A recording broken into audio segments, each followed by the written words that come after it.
Hello and welcome back to the Villa podcast. I'm here as always with my good friend Dan Wiseman. Dan, we were sort of filled with optimism the last time we talked. We were trying to be, we were glass half full as we usually are on the Villa podcast after the sort of gut-wrenching draw to Bournemouth in the 95th minute and 40 odd seconds. And now here we are after a 2-0 loss to Liverpool, which obviously follows losing to Bruges, losing to Spurs, obviously losing to Palace as well. I think it's fair to say, mate, this is, it is, factually, the worst things have been under Unai Emery since, his appointment at the club. And I guess we're going to sort of go into why that is, aren't we, mate? Yeah, unfortunately so, mate. Unfortunately so. These aren't the podcasts I like to do. These aren't podcasts we've done in a long, long time, to be honest with you. And so, first off, how was Bruges? How was the trip to Anfield? Results aside, obviously a lot of away days recently for you, mate. Yeah, always good, mate. Always good. It's a shame that you go on these sort of European aways. It's my fifth one now. Luckily, I had a great time with my dad and with our friends who we go with. But it's just a shame that Villa always ends up ruining what is a nice little trip away. Bruges is a lovely little place. If anybody hasn't been, I would encourage going, especially with it being Christmas market season. If you can get over there reasonably on the Eurostar, I would highly recommend it. It is a beautiful little weekend getaway. Chloe would love it, mate. I'm absolutely convinced. But no, the football was terrible. It's the worst part, and I have to look at myself really, because that is now 5 aways that I've done, as I've mentioned, in Europe, and I am yet to see the Villa win. So it started with Legia Warsaw, which wow, you can chalk that one off to a heavily rotated side and underestimating the opponents. After Legia, it was Ajax, which was 0-0. We did not win that game, and that was one of the most miserable 90 minutes of football I think I've ever witnessed. After Ajax, there was Lille, which obviously we lost 2-1, but advanced in penalties, so we can't really count that as a win. And then Olympiacos away. Obviously that was all sewn up in the first leg. We kind of knew what we were signing ourselves up for, and I don't know if anybody remembers the podcast from that one, but it was quite an adventure actually getting there and sort of making it to the ground with delayed flights and everything that happened there. And now obviously this is I didn't manage to get to Young Boys, so maybe it's me, maybe I'm the problem, maybe it's not Unai Emery, and maybe I should, for the sake of our European run, maybe I should just stop going, mate. I was going to say, there was that stat about Rodri's unbeaten run. Yeah. Which technically hints on that technicality, because Real Madrid beat him on penalties in that Champions League semi-final. I was about to go, oh, well, no, technically we won that game, but I think, if losing on penalties doesn't count as a loss, then maybe winning on penalties doesn't count as a win. So I was going to try and book your trend for you there, mate. And we're finding loopholes. Try and chalk that up as a win. I'm technically on a way there later. I'm going to see Villa play United in the WSL, which is about 5 minutes down the road from my house. I'm taking my little sister, and we're joint bottom of the league. So it's nice to know that whatever is currently affecting Bodymore is not only affecting the men's team, it's affecting the women's team as well. And so both teams in desperate need of a win. And it's certainly a tricky away day, as it was last night for the men's team. So, it's hard to kind of put a finger on a pulse. And I think in terms of a stretch, mate, where like you say, it's definitely the worst it's been under Emery. I would agree. I think the only other patch we've had like this is one that has kind of been erased from memory, but it was how poor we were at the very back end of last season. So this is the first time we've lost consecutive games since May. And we could kind of chalk that up to just being gassed. Like the guys were just absolutely shattered after what had been a real gauntlet of a season. We were, it was a kind of toss-up really between our Spurs and Celtic, who could be the least crap for that kind of last stretch of games. obviously kind of culminated in that absolute battering on the road at Crystal Palace at the last game of last season, a result that ages worse and worse as kind of their own run goes by. Obviously, it's Crystal Palace we played next at Villa Park. They've only won one Premier League game this season. Their only other win this season came against us in the Carabao Cup, their 2-1 win. I'm kind of psychologically telling myself that we kind of threw that game, and I don't think the Carabao Cup is top of Villa's priority list at the moment. So trying to kind of go into that one with a bit of a clean slate. But yeah, that result, we really need to kind of go and get a win there, and to try to mitigate all of this, mate. It does feel that like one positive result, one win could set us back on the straight and narrow. And I think we were pretty bad, I thought, midweek, but I actually thought that we played okay yesterday. There's not a lot that we say on this podcast that often ages well, but you and I kind of came away from a podcast, I think it was after Bournemouth, and said that, Villa are just letting themselves down. Villa are conceding sloppy goals. It's simple mistakes. We're not being necessarily taken apart by teams. Maybe we were in the second half against Spurs, but certainly against Bruges, and then certainly in this game against Liverpool. It's just kind of bizarre errors that seem to be our Achilles heel at the moment. Yeah, it does. And yeah, I completely echo the sentiments, mate. Last night was not that bad at all. I think to go to Anfield and this Liverpool side, who are probably one of the best sides, quite quietly in Europe at the moment, they look like they've been playing under Arne Slot for years. Like, it looks the more sort of controlled approach, and just how quick they can be in transition as well. It looks like they've been doing this for years, and it's working a treat. The two goals that they score are, again, like as it seems to be the story every single time for Villa this season, unforced errors that are gifted to them. Questionable defending, questionable attacking of a set piece, and even more questionable who you sort of leave on the halfway line and who you don't. And against Salah, who is one of the most devastating players in Premier League history, to not have somebody marking him, and for what it's worth, I think Leon did as good of a job as he could have done. But obviously the advantage is played from the shoulder barge. Núñez scores a fantastic goal, has to be said.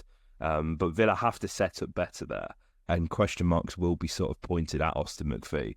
And then, with the second goal, Diego's just really unfortunate. He just tried to nick it over Salah. It's not the first time he, or anybody for that matter, tried to do that in a game. There was an instance with Luca Dean where he tried to give this sort of hooked over the heads clearance, and it falls straight to Trent, and you're just thinking like, so it's not, it's not a case of singling anybody out.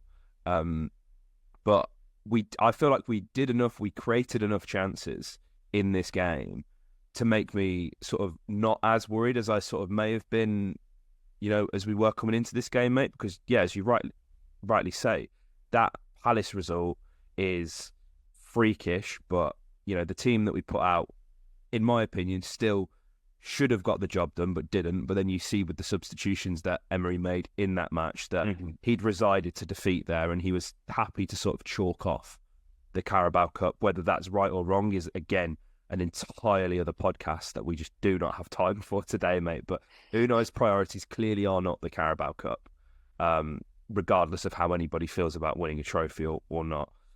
As you say, second half against Spurs is just a total collapse. And, Spurs aren't one of the best sides in the Premier League, it has to be said, but they press extremely well, they play extremely quickly, and they were clinical. So, they are prone to catching teams like Villa, or anybody for that matter, on a bad afternoon. But the Bruges game, the really worrying thing about the Bruges game, because even in the Spurs game, in that first half, we created chances, albeit not too many. But if Ollie scores that one-on-one that he has, it is a totally different outcome. And we go in 2-0 up, and who knows if Ange can rally the troops and make the sort of resurging comeback that he did. Against Bruges, we created absolutely nothing. And I think that's why there's this sort of hysteria from the fan base at the moment, because, yeah, we had 60% possession, but we had one shot on target in the whole game. And that was like 20 minutes in. And we looked so lethargic. We looked unable to break them down. And it has to be said, Bruges were fantastic. They executed a game plan to utter perfection and were totally deserving of a win. It's just the way they get that win, which is obviously questionable. We do have to talk about that, mate. Tyrone Mings. I've calmed down. I promise you, I'm calm. And you guys who listen to the podcast know just how much, how many times, mate, have we come on this podcast and defended the indefendable when it comes to Tyrone Mings? There is no defending I can do. It's all gone. And this is like, genuinely, you guys probably think I'm really riled up by this. I promise you I'm calm. And in the calmest way possible, I'm going to try and deliver this line. He never plays for Villa again after that. We never see him kick a ball after that, because how can you trust somebody who, we know has a history of lapses of concentration being totally objective, right? I'm trying to be as objective as possible here, because I promise you guys, I love this man. But I do not know how Unai, how Emi, how anybody else can trust somebody after they go and handle the ball like that. And you can argue, oh, well, Arsenal got away with it and this and that. We know there's two-tier refereeing, okay? There is two-tier refereeing. And at the end of the day, listen, I know the centre-backs take the goal kicks. I know Tyrone wasn't looking at Emi, but he should have been. And that's the point, right? That is the exact point. And if it was a one-off, you can just chalk it down to, one lapse of concentration, but it isn't just one with Tyrone. And that's genuinely what makes me think that he's just absolutely done at Villa now, because we're also in a situation, mate, to sort of go off on another tangent. We're trying to play guys into form and into fitness. And the schedule now is not going to allow us to do that because of the difficulty of the games that we've got coming up in such a short space of time. The only one of those three that we're trying to sort of rehabilitate that will play regularly, in my opinion, is Boubacar Kamara. That, for me, Tyrone Mings is absolutely done at this football club after that. And it really pains me to say that. But I personally just don't know how Unai can trust him. Yeah, I kind of came away with the same conclusion. I think at least in any kind of meaningful context, that it's going to be really difficult for Tyrone. And what's kind of most frustrating about that is that it felt there was a genuine kind of window in that, look, I don't think anybody can sit here hand on heart and say, Diego Carlos is still a centre-back going forward. I think he has some great games. I think he also has some really poor games. I think, we kind of saw the saga that unfolded in the summer. I don't really see him being, he's kind of, 31, I think now. There's a window there for Tyrone to kind of come back and reinstate himself in not necessarily in the first team, because obviously, whether we go with two left-footed centre halves and two kind of, I don't want to say a similar profile to Pai Torres, because I don't think he is, but there was definitely a window where he could kind of re-announce himself. He's a former captain, someone that could definitely kind of come back into the frame. And in that moment, I think the craziest part is, mate, is not that he picked the ball, but the fact that he's on a yellow. He's already been booked in the game, and to touch the ball in the field of play in any context when you're on a yellow card is just bananas. I totally understand the sentiment behind this, and I don't want to make this a Bruges pod, but I totally understand the sentiment. Why would he pick the ball up in that situation unless it's a genuine mistake? Arsenal had done something similar a few weeks before. Certainly understand it, but he's on a booking, and I just don't understand why the ball is live. Why would you anyway? And it kind of comes forward, and that kind of felt like the culmination of all of these tiny little weird errors that we've been seeing from Villa kind of throughout the last couple of weeks, and then it kind of continued into this game. And I counted, I think, 4 times we tried a corner kick into the near post against Liverpool that came in at genuinely knee height. Yeah. They had 2 counter attacks from it in the first half, and I think 2 from it in the second, at least 1. There's one where Ezri does some genuinely heroic defending in the second half. Like, he's on the floor when he's able to finally clear the ball. And it's like, if we didn't have someone as fleet-footed as Ezri, he proved that he could handle that situation. But what surprised me is that, so Leon is the last man for the counter-attack in the first half. And what's important to mention is that David Cook doesn't actually play advantage. He actually signals for it being not a foul. Like, he's crossing his arms like that. He didn't think it was a foul. Whether VAR would overturn that or not, I don't know. It's kind of a coin toss, to be honest with you, whether they think it's a significant enough error to kind of overturn. Then there's one in the second half, and I think it's where Salah gets the second goal. It's Diego Carlos is the last man. We had another where it's Ezri, and it's like, how are we just, like, if there's one person I wouldn't leave last man back, it's Diego Carlos. Definitely not, because he turns like milk. I thought he did, but it's kind of pointless. Ezri's the person. Like, Leon did as much as he could, but yeah, you're right. And like, those are significant enough errors, and like what we're thinking that they are. If you were to pick one team where you really have to cover yourself off against the counter attack, it's Liverpool, particularly against Anfield. They have been, for the entire of Jurgen Klopp's era, probably the best counter attacking team in world football. They are built to counter-attack. Mo Salah is the most devastating counter-attacking player in world football, bar none.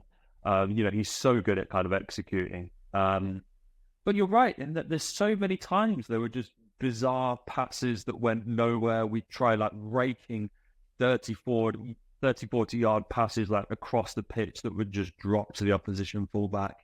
Playing through the press, we gave the ball up in our own third so many times. And it's just like, really weird. It doesn't feel like the setup has changed. We've not changed formation. We've not changed the way that we're trying to play. It's just that there's a breakdown happening somewhere in the kind of key fundamentals. Arne Slot said something really interesting in his pre-match press conference. Actually, he said it's really easy to kind of do sessions before a Villa game because the formation doesn't change, and it doesn't.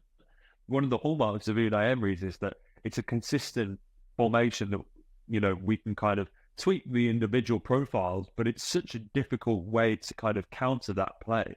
And teams have seemingly figured it out. Arne Slot was like, Villa never changed how they play. It's the same every week. So it's pretty easy to kind of prepare for games like this. And it showed, they beat us 2-0 pretty comfortably.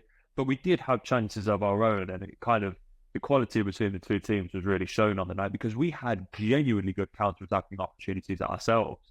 There's one, Morgan Rogers at the start of the first half puts a shot wide of the far post in front of the Kop end.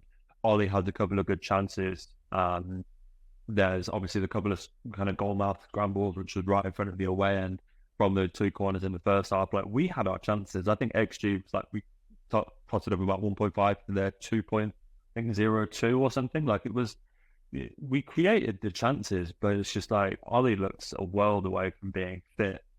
I really hope that we kind of pull him from this international break, to be honest with you, because I kind of came away from last night feeling that, maybe this international breaks come at a good time. The boys can go away, hopefully notch up some wins. You imagine the England boys are going to go away and kind of rack up some good performances, and maybe just being in a different environment, getting some wins under the belt, and then coming back to Villa for a very winnable game at home against Palace is kind of what they need. But the more that I think about it, like, I just don't know, mate. Yeah, I think the big difference for me in this year and last year, we've always been controlled, we've always been measured, we're slower.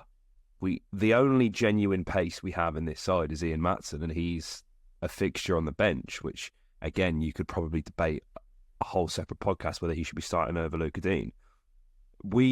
A dialogue is starting to be had that, me and my dad have certainly been talking about over the past few weeks, and I'm starting to see it sort of trickling on socials as well, is we miss Moussa Diaby. We miss that pace, we miss that directness, and he's somebody who, had such a wonderful partnership with Leon Bailey, who, again, is somebody who has struggled in large parts this season. We don't have an outlet. Like, again, everybody who listens to this podcast knows I worship the ground, I kiss the feet of Morgan Rogers. I think he's phenomenal, but he isn't like lightning quick. And again, like one of the other only outlets of pace that we have is Jacob Ramsey. Phenomenal first half, comes off with a tweaked hamstring, and it's starting to become really frustrating because, again, absolutely adore JJ. He's so good, but the best, like all coaches say, the best ability is availability. And at the moment, JJ is unfortunately somebody who we cannot rely upon because he's constantly injured. And, there will be no one that is more frustrated about that than him, by the way. So this isn't, again, like, I'm not digging somebody out for being injured. It's just a really unfortunate circumstance. And Ollie looks like he's just got absolutely no confidence whatsoever, taking too long on the ball, dwelling, wants to take 2 or 3 touches in the box. No, you don't have time. Think of some of Ollie's best goals last season, right? Think Arsenal at home, balls played in, doesn't even take a touch, bam, near post, beats Riot. Moments like that, the instinctive finish against Germany, turn, one touch, bam, far post for England in the semi-final. Like, this should all be like muscle memory for strikers, right? And we saw it, like that Germany goal is the prime example. How many times have we actually seen him do that for Villa, mate? Loads. He scores that goal all the time. Everybody, the whole nation was losing their mind. That was Ollie Watkins when he didn't have to think about what he has to do. He's clearly overthinking everything, and whether he's fully fit or still suffering from a lack of a pre-season, again, is all up for a debate as well. But we look like we're a sandwich short of a picnic at the moment, mate, and it's frustrating. And again, Liverpool, it was better. It was significantly better. And after sort of vocalising that with you, mate, I now feel better about the upcoming results because I don't think it was that bad whatsoever. But you're right in saying the break comes at a good time, especially when you look at the Premier League table and you've got teams like Nottingham Forest, Brighton and Fulham who are all ahead of us. The break's actually coming at a bad time for them because these are guys that are just in flying form, right? Forest, 3 wins on the bounce. They obviously played Newcastle today, so that'll be interesting to see how that one goes. Brighton coming off a massive win against Manchester City last night. And the same for Fulham. That's 2 wins on the bounce for Fulham as well. And they're looking like a really good side. So, everybody's at the moment, as it stands, we are We're 1 point off third. So it's not the end of the world. Obviously, there's still games to play. That will change by the time this podcast is out and people have listened. It's not the end of the world. I think I've finally come to that conclusion. We're just in a really bad patch. And to kind of contextualise everything else that's going on, that's 4 consecutive games in all comps that Man City have now lost. Arsenal are on a 3-match consecutive win. Arsenal are 3 games without a win in all competitions. And again, that could be 4 by the time you guys are listening to this podcast. They play Chelsea tonight. So you have to trust that eventually Forest, Brighton, Fulham fall off. They might not, but I think it's fair to assume that at least one of those sides will. And then all of a sudden things are looking at a little bit healthier for Villa, aren't they, mate? Yeah, and I think, it's very important to say that, as I said, if we go and, if we put a couple of goals past Crystal Palace, win by a few, everything is hunky-dory, right? And then we've got that, very big game against Juventus. And it's also, you rightly say how quickly the table could change, because if you look at the kind of next fixtures, Man City are playing Spurs, Arsenal are playing Nottingham Forest, I think Brighton go away to Bournemouth. So there's a lot of teams that are kind of in and around that top half that be playing each other, taking points off each other. And, all of a sudden, as you rightly say, we're kind of a couple of points away from being back in that top 4, and then we get 3 points, a couple of draws in that top half, as said, between teams around us, and all of a sudden it can look so different. And I do think that a win is all we need. I just think that this is such an unusual patch for Villa, basically since Unai Emery came in, that we kind of go through a period and such a funk like this, that with every kind of defeat, it kind of mounts, and the feeling of uncertainty kind of grows and grows. And I don't want to say like a lack in the system, a lack of faith in the system, sorry, but when something has worked well for so long, and as we said with Unai Emery, it's like we do this one thing and we do it exceptionally well, when that one thing starts to kind of break down and there's not a lot of alternatives, and basically, when John Duran is coming on playing hero ball, we all kind of knew that wasn't sustainable. And all of a sudden, it's like we've not really got that plan B to refer to him and say, when it comes to rotating the lineup, as you said against Palace, mate, the guys that it's also interesting that this patch has come at a time when we've had everybody fit. Yeah.